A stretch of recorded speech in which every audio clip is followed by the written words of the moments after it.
National press club اسلام آباد آج 3 فروری 2022 کو مچھلی منڈی کا منظر پیش کرنے لگا۔ 28 جنوری 2022 کو ہونے والے انتخابات جرنلسٹ پینل نے جیتے، جس پر اپوزیشن دھڑوں کی جانب سے دھاندلی کا الزام لگا کر 3 فروری 2022 کو انتخابات پر ریفرنڈم کرانے کا مطالبہ کیا گیا۔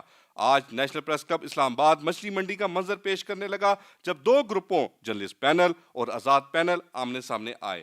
آمنے سامنے آتے ہی آزاد پینل کے کارندے صحافی وحید ڈوگر نے نو منتخب صدر انور رضا کو تھپڑ دے مارا،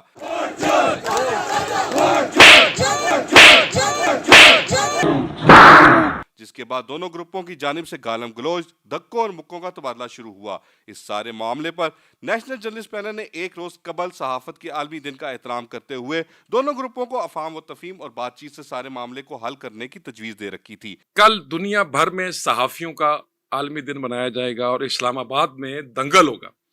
کیا ہم یہ میسج دینا چاہتے؟ کیا ہماری ایجوکیشن کیا ہمیں یہ سکھایا گیا؟ ہم کسی کو کیا پوائنٹ آؤٹ کریں گے کہ آپ غلط ہو، یا ہم کسی پہ کیا تنقید کریں گے؟ ہم اپنے گریبان میں جھانکنے کے لیے تیار نہیں ہیں۔ ناظرین، صحافت ایک باعزت پیشہ ہے جسے اس طرح کی حرکات کر کے بدنام کیا جا رہا ہے۔ صحافت کا ہتھیار قلم ہے، نہ کہ ہاتھ اٹھانا، گالم گلوچ، دھکے دینا اور مکے مارنا ہے۔ ہم صحافی پوری دنیا کے سامنے عام عوام کی نمائندگی کرتے ہیں۔ جب ہم گالم گلوچ، دھکوں اور مکوں کا استعمال کریں گے تو پھر دنیا کے سامنے ہمارا کیا تاثر جائے گا؟